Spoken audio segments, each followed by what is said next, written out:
Here on CBS Sports HQ, it is Ryan Wilson's first mock draft of the off season. The Jacksonville Jaguars with the #1 pick. Nobody expecting them to trade out of it. Nobody expecting them to not take Trevor Lawrence. So let's get into this thing. We've got the man himself, Ryan Wilson. We also have a former second-round pick, Bryant McFadden, who then went on to win 2 Super Bowls with the Pittsburgh Steelers. I'm Chris Hassel. I'll be moving you guys through this. I know BMAC wants to talk about Trevor Lawrence, but Ryan, do you foresee any mock draft leading up to the actual draft at the end of April where you don't have Trevor Lawrence going to the Jags #1? No, I don't. I can't envision a situation. I don't know what the trade package would have to be for that to even take place. Maybe Deshaun Watson's involved, but at the end of the day, Chris, Trevor Lawrence is going #1. Urban Meyer's going to be the coach, and as Pete Prisco said on HQ previously, right after the Super Bowl, in fact, he thinks the Jaguars are going to be a playoff team next year. Yeah, they have a chance. I mean, look at the resources they will have available along with the draft picks, all the money. Yeah, they have a legit chance to potentially get into the playoffs. Also a favorable division, to say the least, right? Not knowing exactly what the Colts will do at the quarterback position. We know the Texans, they're in disarray, and yeah, you still got the Tennessee Titans. So yes, he's a clear-cut #1 pick. It's been that way for quite some time, it seems like, right? Trevor Lawrence went into Clemson with a lot of high regard. He was able to reach all the expectations. He exceeded the expectations, if you ask me, and just being able to do what he done this past year, an unprecedented year. Yeah, this is an easy given right here. I don't see the Jaguars going any other direction. Ryan mentioned that Pete Prisco thinks they should contend for the playoffs in year 1. Ryan, do you agree with Pete, what he said yesterday, that in year 2, Jacksonville should be competing for a Super Bowl, and if they're not, Urban Meyer's doing something wrong? Yeah, look, man, and BMAC knows this better than anybody. It's hard to win a Super Bowl. It's quote unquote easier certainly to get to the playoffs, and then a lot of things have to go right. But look, if you look back just a few years ago when Blake Bortles got paid all that big deal, it was coming off the heels of leading the Jaguars to the AFC Championship game, where he actually played well enough to help the Jaguars beat the Patriots. It was the defense, oddly enough, that let the Jaguars down. Is this team currently constituted that much worse than that team? Well, we'll find out once they get Trevor Lawrence. They have a ton of draft picks, a ton of cap space.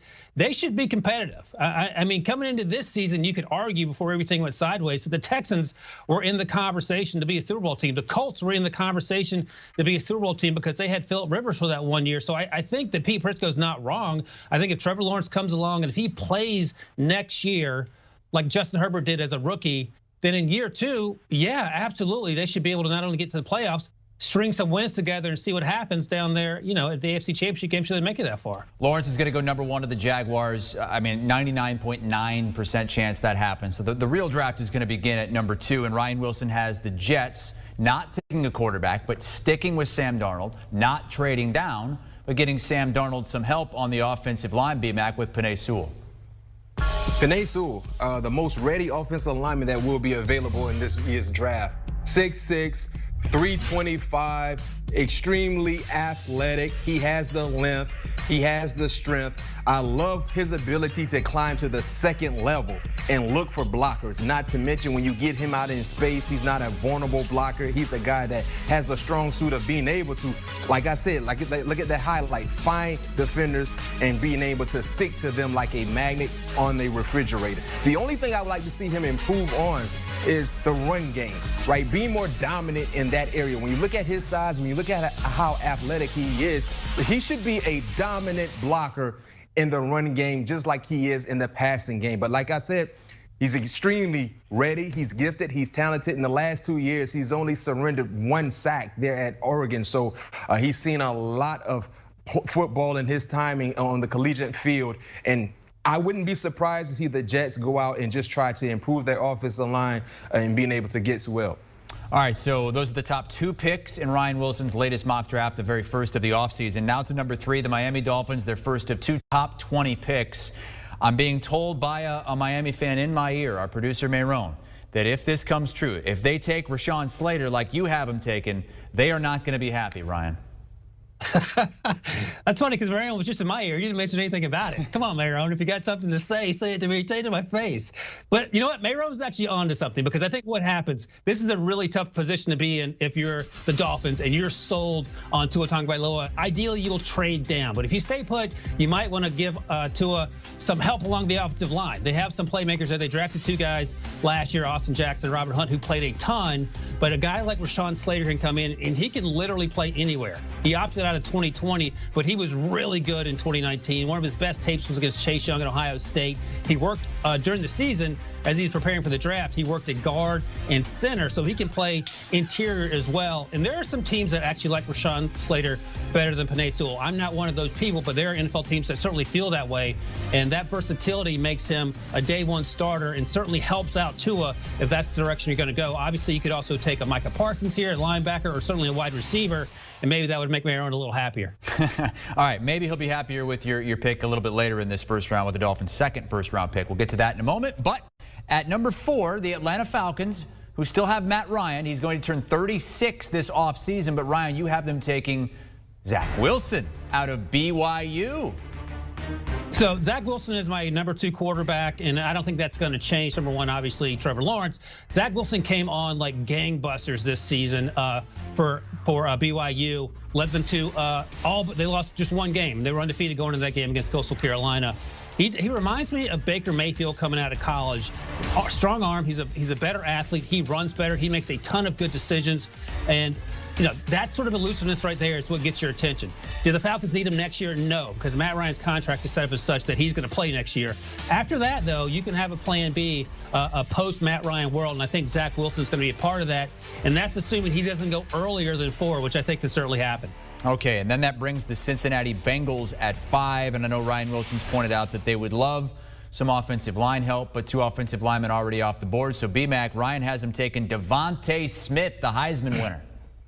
Listen, if you want to win ball games in the National Football League, and if you would like to see your young quarterback continue to develop, get him players surrounding him that can help him develop. Add another dynamic pass catcher in Devontae Smith. I think he's one of the best pure football players that will be available on the offensive end. Yeah, you might have some concerns with his measurables. He's not the biggest of targets, but he is a football player. He's a guy that's very, very explosive. He's very, very smooth. He catches everything that comes in his catch radius, and instantly you improve the offense. Look at these 3 pass catches for Joe Cool Burrow. Devontae Smith, T. Higgins, and Tyler Boyd. Instantly, you have to like their chances of being able to score more than none in their division alone. And I think this would be a big-time get for Cincinnati. All right, so that is the top 5. 2 quarterbacks taken in the top 5. A couple more coming very soon as I take a peek ahead here. At number 6, though, the Philadelphia Eagles trading Carson Wentz, more than likely, you would think. Justin Fields is the pick, wow. Ryan, at number 6. And they just drafted Jalen Hurts. I mean, I know the quarterbacks are different, much different. Can you explain how different Fields is from Hurts? Well, Fields is a better player right now compared to last year coming out. Jalen Hurts, as you mentioned, Chris, went in the 2nd round. Fields is a top 10 talent. I've talked to teams that have explained it this way. If Fields were a sophomore, you would love him because he has a year or 2 left to get better. As a senior, you have some questions, and we saw some of those questions against Northwestern, against Indiana, that he struggled a little bit, but he had so many games where he played at such a high level. Now, look, does he go to Philadelphia? That's the question. You mentioned Jalen Hurts, of course, second round pick last year. Carson Wentz appears to be gone. And according to reports, Nick Sirianni is going to roll with Jalen Hurts should Wentz, in fact, get traded. But you have to think that if they're sitting there at 6 and Justin Fields is sitting there, they're going to have a conversation about it because Jalen Hurts played well in spurts, but he also struggled at times. And there are a lot of reasons for why quarterbacks struggle in Philadelphia in 2020. But I think Justin Fields has a chance to be good if he sits for a year. But maybe Philadelphia isn't the right landing spot. But if he's there, the Eagles are going to talk about it for sure. I guess the most alarming thing with that move would be, number 1, they're similar players. They remind me a lot of each other, in my opinion. Number 2, you have highly invested quarterbacks. Your top 2 quarterbacks were highly invested players through the draft. And you don't usually see organizations investing so much into that one position. So I don't know. And the thing about the Eagles, you have to come to expect the unexpected with their organization when it comes to drafting players. So maybe Ryan knows something that a lot of people don't know. But I can tell you this much. If they draft Justin Fields after drafting Jalen Hurts in the 2nd round, there's going to be a lot of furniture being moved in a lot of Philadelphia Eagle fans' households. Ryan, do you know something that the rest of us don't know? No, I don't. Not about the Eagle situation. I do think that Sirianni, if he's going to roll with Jalen Hurts, he'll roll with them. But I mean, I can't imagine. They lost that Week 17 game, Chris, under weird circumstances, go from the number 9 pick to the number 6 pick.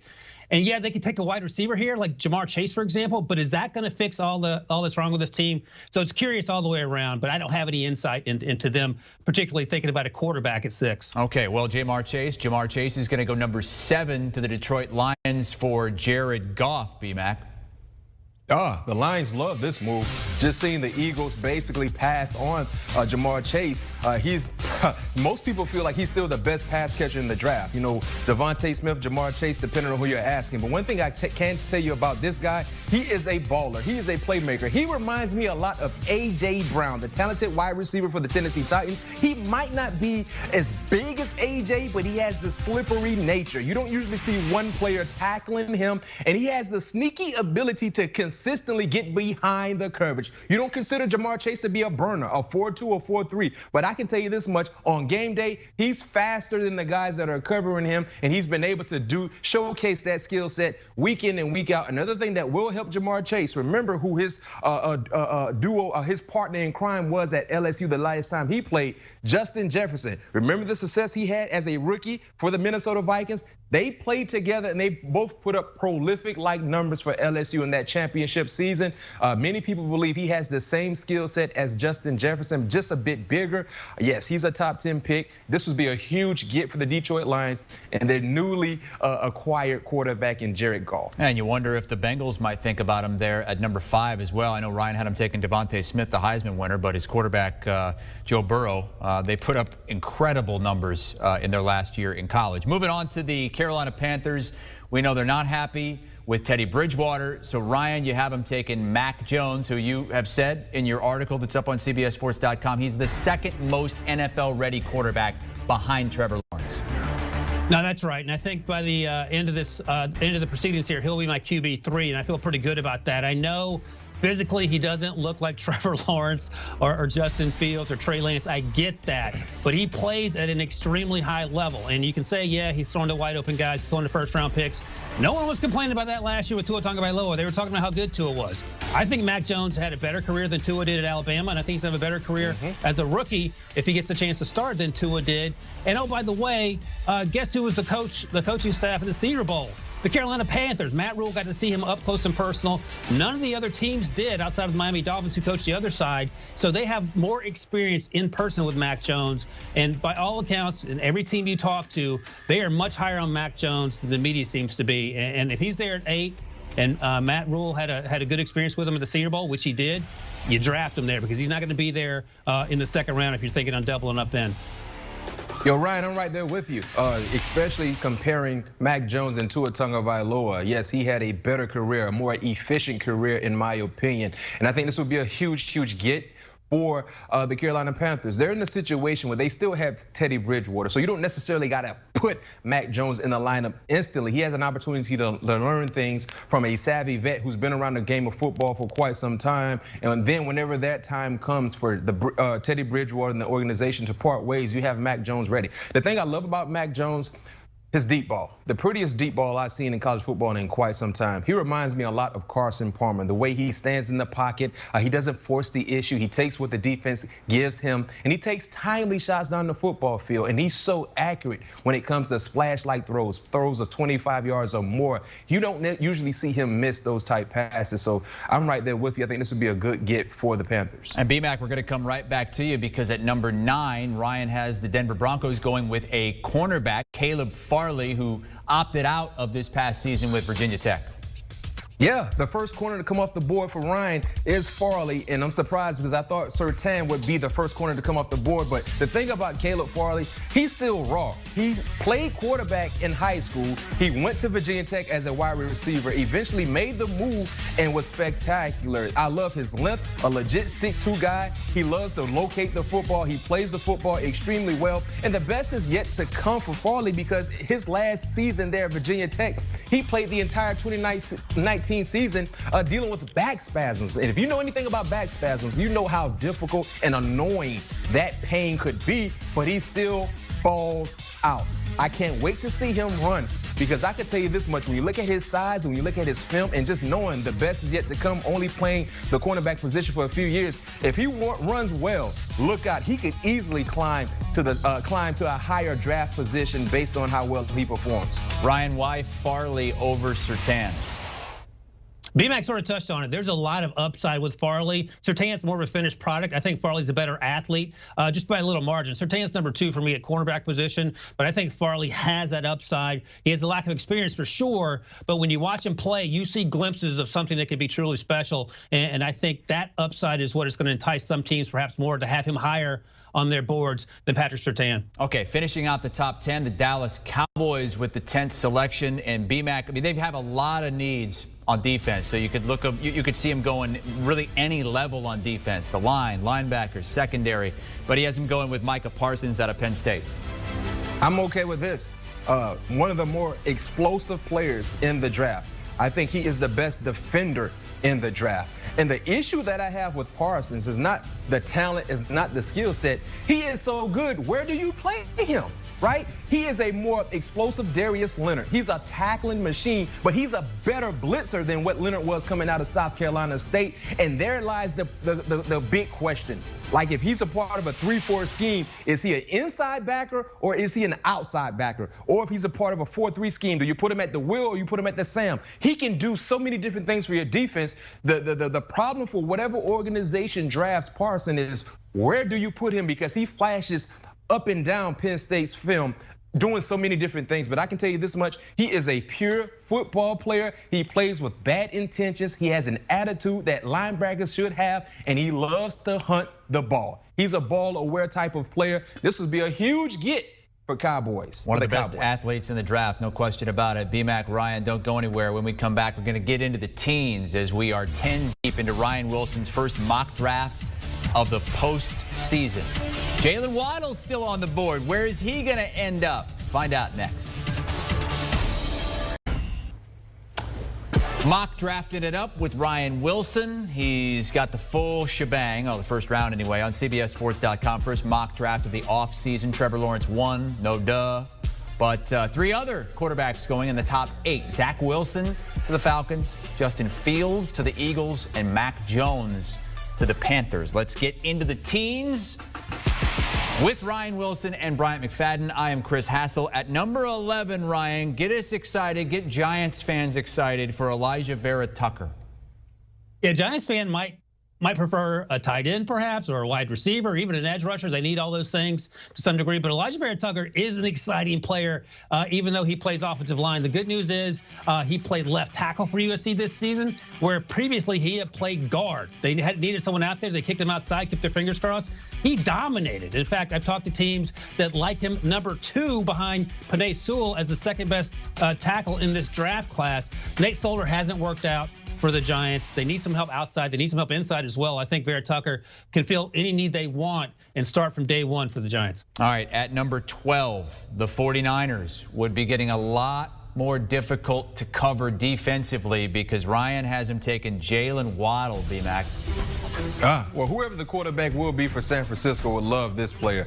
The most explosive player this past season in college football. He's even fast with a bummed ankle. I remember when he played the national championship game, he caught that drag route. He was running away from defenders with a limp. So being able to impact the game as a pass catcher, not to mention what he means to an organization, what he will mean to an organization in the special teams game as well. He's a big-time playmaker. I mean, you got Debo Samuel, Brandon Ayuk, and then you go get Jalen Waddle. Whew, look out. The NFC West will be exciting already, adding Matthew Stafford, but they go out and get Jalen Waddle. that division will be must-see TV. Yeah, look at those guys. Most yards per punt return in college football since 2000. Ted Ginn, is he still going? By the way, he was one heck of a speedster for Ohio State. Maurice Jones-Drew back then. Maurice Drew, I guess. Moving on to the LA Chargers at number 13, and Ryan. They're going to have some issues coming up because Melvin Ingram's going to be a free agent, I believe. So you have him going with a linebacker. Who are they taking? That's right. Melvin Ingram could potentially be a free agent unless they choose to resign him. He's going to want a lot of money. They're currently paying Joey Bosa $25 million a year, so they'll have to work that out. So who do they go with? Azeez Ojulari, out of Georgia, who is an under-the-radar edge rusher for some reason, even though he plays at one of the best programs in the country, and he was dominant this year. We don't hear a lot about him, but you talk to NFL teams, they certainly know who he is. He can play. He is stout against the run. He is hard to move. He sets the edge. He gets after the quarterback. He does all these things, and I think the Chargers are going to be quietly an under-the-radar team to watch for making a deep run next year. We know about Justin Herbert, but on defense, they'll have Bosa and Ojulari should they draft him. They have on the back end those playmakers there. Derwin James is coming back, and they drafted Kenneth Murray last year to play linebacker. So there are a lot of moving parts there, and I think Ojulari will come in and have a chance to make a lot of plays should they move on from Melvin Ingram. All right, and at number 14 in Ryan Wilson's latest mock draft, it's the Minnesota Vikings taking a defensive tackle, B-Mac, Christian Barmore. A guy that plays with a lot of energy. I mean, he utilizes his hands extremely well, and being able to improve that area of Minnesota's defense is very, very important. You look at the division, if you don't be able to get defensive linemen that can put pressure on the quarterbacks, you're not going to be competitive in that division because everybody's chasing the Green Bay Packers. 6'5", 310, he excelled against the pass. I would love to see him improve more against the run because usually when you saw him involved in the ballgame for Alabama, it was basically in passing opportunities. That is a plus, but I think he needs to be more of a do-it-all type of lineman. He has that skill set. He has the athleticism to do so. But I can tell you this much. When the best thing you do as a defensive lineman is rush the passer, that's a good skill set to have. You can work on everything else. All right, to number 15, and the New England Patriots. Things getting a little bit sexier here. Kyle Pitts is the pick. Ryan had him in a top 5 in a mock draft a few months ago, but the top tight end unquestionably in the draft. He can do it all, B-Mac. Yeah, the Patriots haven't gotten over the breakup between them and Gronkowski. They've been trying to find an answer at the tight end position, had no options there in the facility. And listen, he is a difference maker. 6'6", 245, 250, extremely fluid when he's running his routes. He reminds me a lot of Travis Kelce because he is so diverse. He can do a lot. Lining up as a wide receiver or with his hand in the dirt. He's a difference maker. We don't know who the quarterback will be for the New England Patriots, but I can tell you this much. Whoever that individual is, he will be smiling from ear to ear knowing that he has a guy like Kyle Pitts in the huddle with him. We can see what a difference a great tight end can make in the NFL these days. Travis Kelce, George Kittle, and for the last decade with Rob Gronkowski, who caught 2 touchdowns in the Super Bowl. Moving on to number 16, it's the Arizona Cardinals, and they're going with Kwity Paye, Ryan. They being you. That's right. Kwity Paye is one of my favorite players in this draft class. The athleticism just jumps off the screen when you watch him. In 2019, he was raw to the point where you saw the tools, but they weren't coming together consistently play in and play out. That changed in 2020, and if you want a highlight reel condensed down to one game, go watch him play against Minnesota, where he was just destroying people for 60 minutes of football, and they had no answers for him. 6'4", 272, that immediately jumps out to you, but that translates on the field in terms of that athleticism as well. Chandler Jones has 1 more year left on his deal. He'll be 31 years old. They need help in terms of getting after passer more consistently. And Kwity Paye in the middle of the first round makes a ton of sense for me if I'm the Arizona Cardinals. Okay, I know some people probably watched that 30 for 30 on the Raiders, I don't know, a week or two ago. Raiders up at number 17. And Ryan, you got him taking a quarterback, Trey Lance from North Dakota State. Yeah, I like Trey Lance a lot. He didn't play last year only because the season was canceled. They had a sort of a one-game showcase with Central Arkansas, which really didn't tell us a whole much about Trey Lance. He played the year before, had no turnovers, which gets your attention, 28 touchdowns. But here's the thing. He played in FCS competition. This is a run-heavy offense in North Dakota State. And the only reason I had the Raiders sort of sniffing around quarterbacks is because we heard in recent weeks they were thinking about perhaps moving on from Derek Carr, accumulating a bunch of draft picks, and perhaps making a run at Deshaun Watson. And plan B would be to get someone who plays a lot like Deshaun Watson athletically, physically, arm strength, and that would be Trey Lance. I don't know if this happens. I think Trey Lance could even go higher. But I like the fit only because John Gruden will have a big arm quarterback who can move around the field and basically do a lot of the things that Derek Carr does, but at a higher level. All right, we're back to the Miami Dolphins again. They disappointed our producer, Mayron, a Dolphins fan, by taking Rashawn Slater with their first pick in the draft. But Ryan, you've redeemed yourself here. B-Mac, Ryan has him taking Najee Harris, the running back out of Alabama. Well, I think Dolphin fans would be okay with this selection. The last time he played there in their home stadium, he put up unbelievable numbers, not just running the football, but catching the football as well. I love his soft hands. I mean, he's probably the best pass-catching running back in the draft. He's a big-time player with his measurables. He's a big-time player with his production. I can tell you this much for Miami, though. I don't want to get you guys too excited because if he runs a real good 40 time, he won't be here. He won't be available the second time you guys select in the first round. If he's there right now in the teens, in the late teens, you got to go get him because they need to improve at the running back position offensively. But like 6'2", 230, Ryan, if he runs 4.4 anything, sub 4.4 anything, I don't think he will be available the second time the Dolphins select. Pete Prisco, I guarantee, is not going to have him up there when he does his first mock draft. I believe it's next week. He says running backs grow on trees. The one thing he does agree with is that you draft a running back, run him into the ground, get rid of him, draft another. I'm not sure he would draft him that high, though. Let's move on to Washington at number 19, Ryan. Zaven Collins, somebody that you compared to Devin White. It's just they're sort of the new age linebacker in terms of size, speed, and just crushing guys. Now, he's actually pretty big. He's bigger than Devin White by probably 20 pounds or so. I think he's in the 260s. He's 6'4", but he plays the same game speed as Devin White. Is he as good a player? No, he's not. He has a chance to certainly improve, but he is all over the field when you watch him play. He had 4 interceptions this year, 2 pick sixes. He can blow it up in the run game. He can cover in the pass game. This is him outrunning everyone to the end zone on what looks like a 90-yard or so touchdown. They're not even getting close to him. And I think Washington would love to have a quarterback. They're all gone. They would love to have a wide receiver. All the biggest names are gone off the board already. So they go up and strengthen the defense, especially at the linebacker level where they need a little depth added to go along with that dominating front four and make that defense even better for whoever ends up being quarterback next year. All right, that was a playoff team with a losing record. Another playoff team in the NFC with a 500 record, a non-winning record, the Chicago Bears, kind of grasping at straws, trying to salvage something for Ryan Pace. Kadarius Toney is the pick at wide receiver from Florida. B-Mac, the Bears have been terrible at drafting wide receivers. Would this be a good pick? Yes, sir. He was the Percy Harvin for this offense in Gainesville this past season. The versatility he showcased week in and week out. And looking at slot receivers and how important they are in the NFL. I mean, being able to have a guy who you can just get the pass out to and allow him to do the rest is so important. Not too many offenses have those type of players, and Toney is that type of player, not to mention he can create separation from defenders, and he's a big-time playmaker catching passes down the football field. They need to improve in the passing game, not knowing exactly what will happen with Allen Robinson. Will they franchise him? Will they be able to sign him to a long-term extension? You don't know, but you need to really improve at the pass-catching position for the Chicago Bears. I think Bears fans will be okay with this selection. Okay, so we are 20 deep in Ryan Wilson's first mock draft of the off-season. Bryant McFadden and Ryan Wilson going to hang right there. I'm going to sub on out for Amanda Guerra. When we come back here on HQ, we've got the last part of the first round, the 20s, and then your Super Bowl contenders, the Chiefs who lost, the Bucs who won, and where in the world is Patrick Surtain going?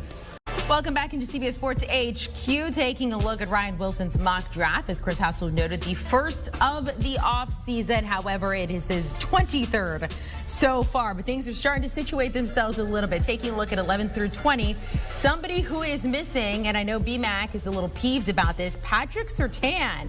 Where is he? Could we see him coming up?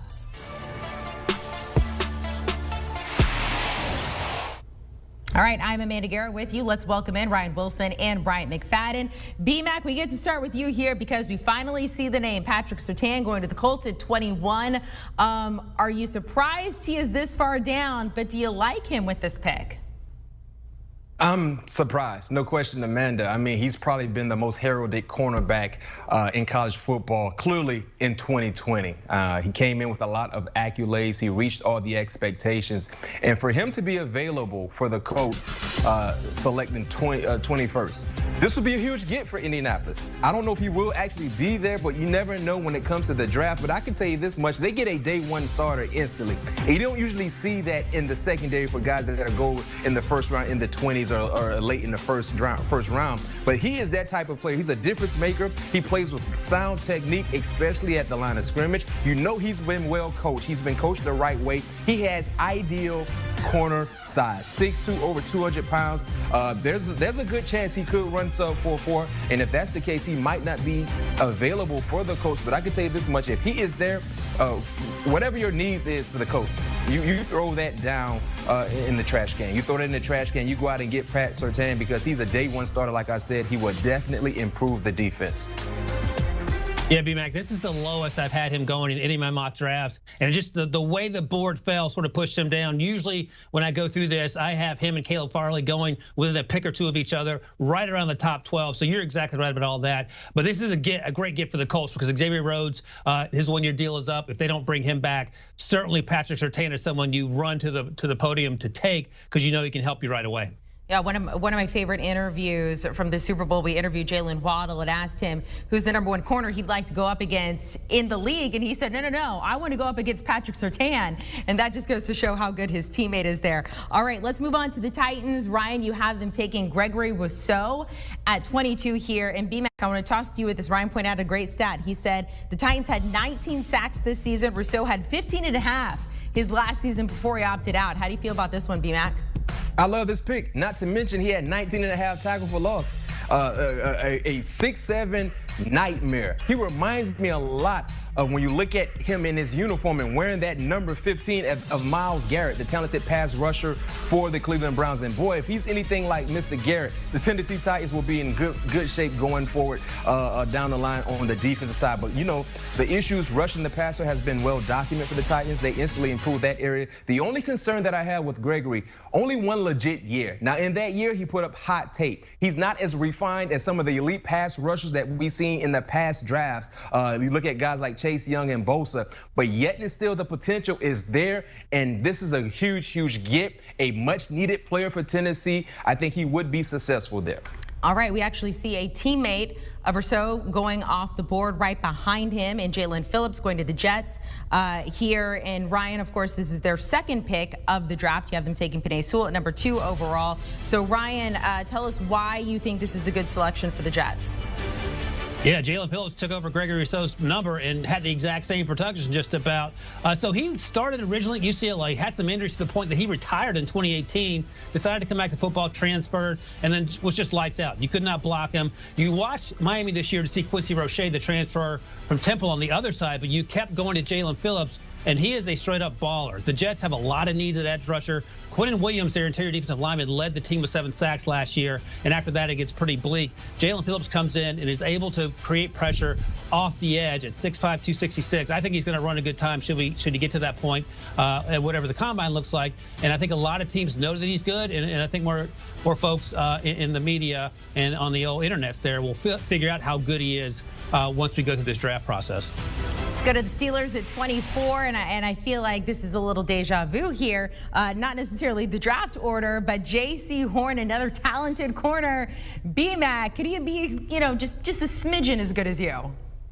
No question, it could be probably better. I mean, he terrorized pass catchers in the SEC throughout his career there, especially last year before opting out. He reminds me a lot of Al Harris. Extremely lengthy. He loves to be disruptive at the line of scrimmage, and he's okay in playing in space. When you look at that game against Auburn, wow, hot tape, hibachi hot. If you watch him against Auburn, that is the ideal scouting tape right there because he did everything you would like to see from a cornerback, from breaking up passes, passes, from picking off passes, and from tackling. I love his ability to tackle because he wants to tackle. And one thing about playing at the cornerback position there in Pittsburgh, if you don't want to stick your face in the fan, they will not select you.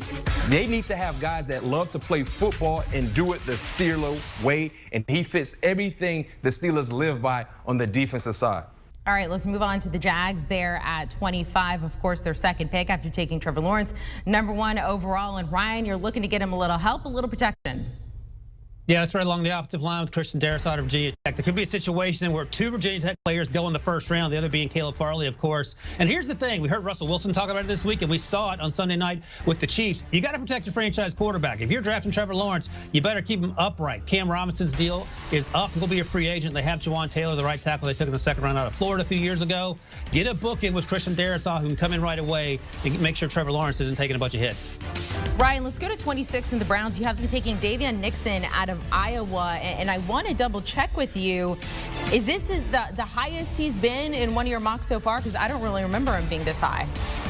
Yeah, he snuck in the last few mock drafts. I finally got a chance to watch him last month, and he is athletic. We heard B-Mac talk about Christian Barmore, who is a crazy, insane athlete for the interior. I see a lot of that with Davion Nixon. He's better getting after the passer than he is the stuff in the run, but that's something he can work on. He'll be playing alongside Myles Garrett and a bunch of young players at the intermediate and secondary levels, and this Browns defense has to get better, and someone like Davion Nixon can certainly help with that, especially on the interior. All right, Ryan B-Mac, hang on. We are not done yet. We have to get to the very end of the draft there. Of course, the order is now officially set that the season is done. And by the way, could this guy help keep Aaron Rodgers in Green Bay? Maybe give him another weapon. We'll find out next. And welcome back into CBS Sports HQ. We are working through Ryan Wilson's 23rd mock draft so far, but his first of the offseason there. So taking a look, we just went 21 through 26 there. Patrick Surtain, the second finally going off the board there at 21st overall to the Colts. B-Mac saying that he wishes he was a little bit higher. And this is the lowest that Ryan says he's actually gone in his draft so far. Let's welcome back in Ryan Wilson and Bryant McFadden. All right, let's start with the Ravens at 27. And Ryan, you have them selecting Carlos Basham. And you said, regardless of what happens with their current roster, they need help off the edge, and he's going to do it. That's right, nicknamed Boogie, which even makes him a more exciting first-round pick. It sounds like Yannick Ngakoue, Matt Judon, both could be free agents. If they don't return, you need help there. Maybe the Ravens want a wide receiver, but getting after the quarterback is what the Ravens do well. They didn't do it quite that well last year, and Basham is the type of person that can come in and make a lot of noise. Great Senior Bowl. He had a great game this year against Clemson and Trevor Lawrence. I think he's a guy that comes in right away and contributes right away because of his ability to get off the edge and get after the quarterback. All right, the Saints have the 28th overall pick. Of course, we're all still waiting to find out what happens with Drew Brees. Maybe that will alter this down the line, but as of right now, you have them, selecting Nick Bolton out of Missouri there. And Ryan, you say this guy has got amazing speed. Sideline to sideline thumper, and he is all over the field. You go back and watch that Alabama game. Alabama obviously won that game, but Bolton stands out among a lot of those players getting after it. He's sort of like the new age linebacker we see, these guys that are 6 feet, 230, and can run for days. That's what Bolton does. Alex Anzalone is in the final year of his deal in New Orleans. They could be looking to strengthen the linebacker position, and Bolton's there, and he's a first-round talent. There's a good chance they'll take a long, hard look at him. All right, let's go to the Packers at 29.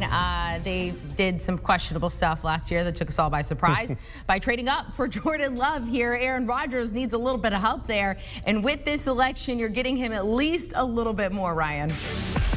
Yeah, it turns out that Davante Adams can't do it all by himself. And I was convinced at some point during the season that maybe that is the case because Aaron Rodgers was dealing week in and week out.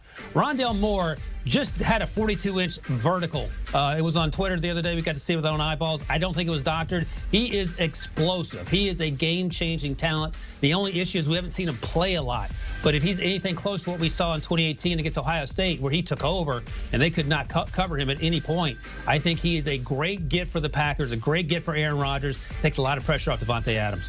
Let's go to the Bills at 30 there. Ryan has them taking Tyson Campbell, another talented quarterback in this class. And B-Mac, Ryan says he's actually one of the most talented corners in this class. There's just not a lot of depth behind him right now. Yeah, no question. I was a bit surprised not to see Campbell just dominate there at Georgia. He showed up a few times, but wasn't as consistent as I thought he would have been. And I can tell you this much. I don't know exactly what people think he will run, but don't be surprised if he just blazed the 40. I mean, he ran track there at high school, American Heritage there in Plantation, Florida. And also, too, on that high school team he was a part of, the defense. Guess who the opposite corner was? Starting opposite of Campbell, Pat Surtain. So just imagine a high school defense having two corners that are 6 foot plus, healthy, extremely strong, and just being able to play bump and run consistently for 4 quarters. I mean, that was unfair watching those two guys play there in Broward County, play against some of the teams they played against, because both guys probably will be first-round selections, and they had outstanding collegiate careers. All right, let's go to the final 2 teams here that we saw in the Super Bowl, the Chiefs and the Bucs. Chiefs lose. You are now at 31. By all means, Ryan, maybe they could have used this guy. Maybe things would have been a little bit better for them. Jeremiah Owusu-Koramoah out of Notre Dame. What do you think there, Ryan?